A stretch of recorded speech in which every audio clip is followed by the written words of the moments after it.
àgbà street mo mọ̀ tó rí kíní kan lórí ChatGPT tẹ́ sọ fún wa ní prompt náà ń pè ẹja mi sí. AI prompt. AI prompt ẹ bá prompt bó la ṣe wá lè lò. Bẹ́ẹ̀ ṣe lè lo AI prompt idán kan nìyẹn ní ChatGPT máa gbé ẹ débẹ̀ máa bọ̀. So nísìnyí tí o ti ní ChatGPT lórí fóònù ẹ wà wá lọ locate ChatGPT tó download tó store sórí fóònù ẹ òun rè ní ìbàdí mo ti tẹ̀. So bí wàá ṣe tẹ̀ nìyẹn ó máa gbé ẹ lọ sínú ChatGPT website tí o store tó bá ti wá débẹ̀ ibẹ̀ láti fẹ́ ṣe àwọn iṣẹ́ tí a fẹ́ ṣe yìí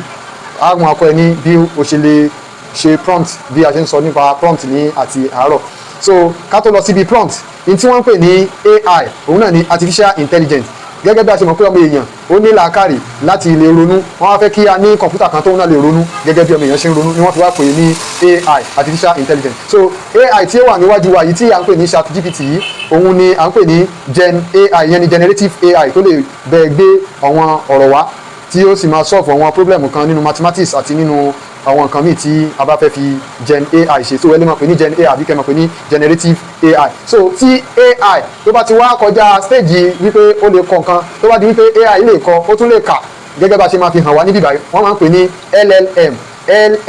wọ́n á pè ní LLM yẹn ní large language models òun ni wọ́n ń pè ní AI tí ó lè kọ nǹkan tó sì lè ka nǹkan. Á fún wa ní example bí a ṣe ń lo AI ní ibi báyìí. So n tí a fẹ́ ṣe nísìnyí ni wọ́n pè ní prompt. So prompt láti ṣe prompt òun ni wípé kí a sọ fún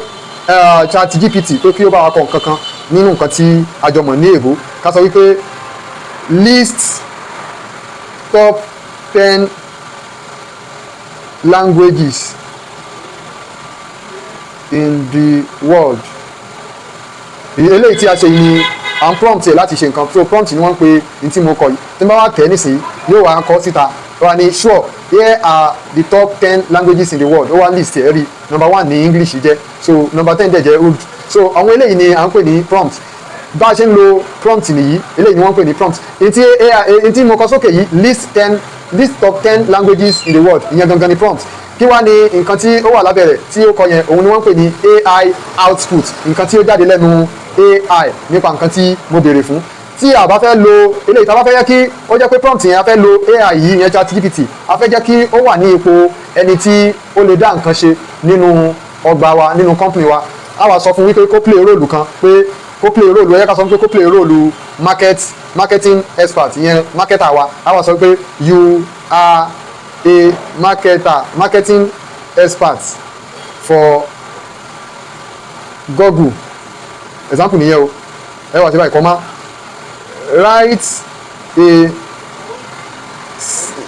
write or draft ẹ lè lo draft tàbí kẹ́ lo write draft an email to a client advising them about a delay in the delivery schedule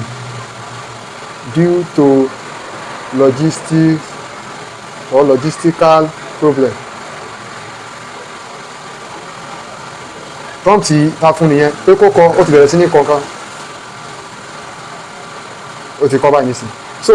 ẹ wá kọ́ ẹ ti di prompt wa ní pé you are a marketing expert ibẹ̀ yẹn ni prompt wa wà kí wá ní AI output òun nìyí ó ń play role fún wa pé ó ní important update delay in delivery schedule for your order. So bá a ṣe kọ́ lé ìwọ náà lè kọ́ nípa company ẹ̀ wá sọ wípé you are a customer service representative àbí kó sọ pé you are the CEO of this particular company. Tó bá sọ gbélé ìwà wá type ẹ̀ sí nǹkan tó fẹ́ kó ṣe AI máa generate ẹ jẹ́ ká fún wa ní example tí a fi kásẹ̀ ilé yìí nílẹ̀ òun náà ni pé you are a sales representative for ẹ jẹ́ ká lo food solution write a message a Monday greeting message to my WhatsApp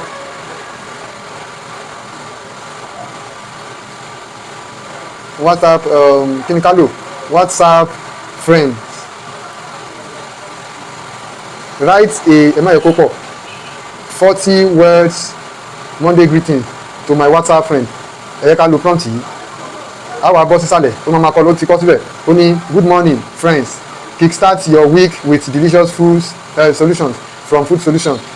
indulge in ẹ ti rí nǹkan tó kọ síbẹ̀ so gbogbo èyí tí ó kọ fún ẹ yìí òun ni à ń pè ní AI output so wàá kàn copy rẹ̀ wàá dẹ̀ paste ẹ̀ síbi tí o bá ti fẹ́ lò o dẹ̀ lè change àwọn nǹkan kan díẹ̀díẹ̀ nínú nǹkan tó kọ ẹ ṣé tí ẹ̀ ń tẹ́tí sí wa.